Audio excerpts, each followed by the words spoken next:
I'm gonna miss Tasha. Whole is life. Did I even have a Hoefest? Hi everyone, this is Angela Yvonne for DivaGuysDaily.com, and we are here for your weekly recap of Insecure Season 2, Episode 3. And before I get started, I'm so excited. It's been renewed for Season 3. Yay! So let's get started.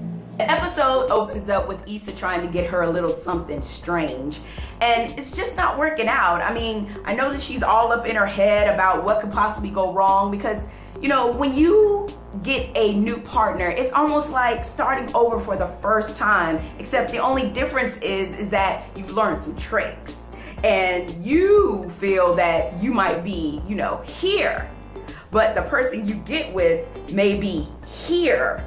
And that puts a lot of doubt in your mind. So I can totally relate as into why it wasn't working out. And I think that she was a little bit nervous because this was her first time to be Lawrence out. Gets invited to an event during the same time as Tasha's barbecue. But he decides that he wants to be a good dude and he's just gonna forego the event and go to the barbecue because, you know, as you know, in the last episode, he apologized to Tasha for sleeping with Issa. And, you know, with that apology, I guess that in his mind, he thinks that if I, you know, show up a little bit for her, it won't be so, you know, awkward when in his intentions that he's not really trying to be boyfriend and girlfriend. He gets to the cookout and you can tell on his face that this was more than what he bargained for. He had family members coming up to him, being real familiar, and he was not having it. So he dips out on Tasha. He decides to go to his little event and he leaves Tasha high and Issa and Molly decide that they're going to go out to get their hoe cards punched. And while they're out there, Issa strikes out. Like, she is not, you know, what they're looking for, and she gets it. But Molly finds someone that she can actually have a real relationship with. But as the night goes on, or the days go on, she realizes that he is a male version of her. He has the 5-year plan, he has a successful career, he has money in the bank, and he's fine. But then she realizes in the core of who she is, sometimes that it needs to be a little bit more than having your life planned out, i.e. opposites attract, i.e. I need a little funny in my life, or I need a little bit more seriousness in my life. So Molly decides that, you know, she's done. She's not checking for old dude, and she goes on and lives her life. So now Issa is sexually frustrated and she decides to take it into her own hands, pun intended. Is there a bee in here?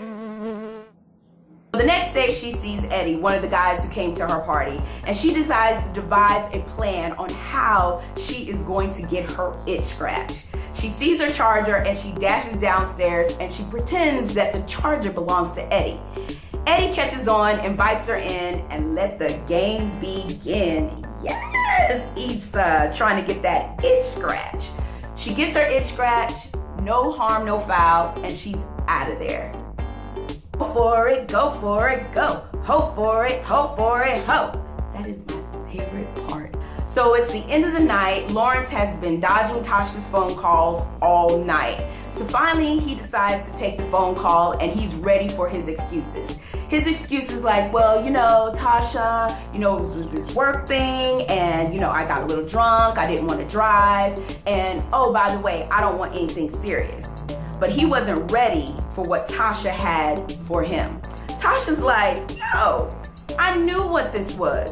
You know, I was fully prepared for what was going on, but you were the one who made it into more than what it was. You see, what men don't realize is that we know what we're doing when we first get into the game. We already know if we're trying to make him a boyfriend. We already know if he's trying to itch a scratch. We already know those things. We move like you move. So if you're doing boyfriend, i.e. girlfriend type relationship type situations, that's like a mind. It's like a mind fuck. Like, if that's not what you're trying to do, then don't do it. And we're okay with that. But mind you, while you are not claiming, we are still taking applications. So if that's not what you're trying to do, call it what it is. That means, you know, just pop in on the weekends, or, you know, hey, what you doing? Oh, you're not doing nothing? You want to come and get on this? You know, things like that. So you can keep our mind working as in, this is not something serious. I'm looking for something serious. So I'm going to keep him, get my itch scratched, and then I'm going to move on to someone who's wanting the same things that I want. Tasha was like, yo, you are the worst kind of F-boy. You are an F-boy who thinks that he's a good dude. Ouch! I felt that in my soul because I honestly think that Lawrence really wants to do right, but now that his heart is broken, he's operating with his peace instead of operating with his heart. And sometimes you have to do that in order to get over somebody. So what do you think? Are you Team Tasha? Are you Team Issa? Are you Team Lawrence? What is your version of an F-boy? Leave the comments below and we will see you soon.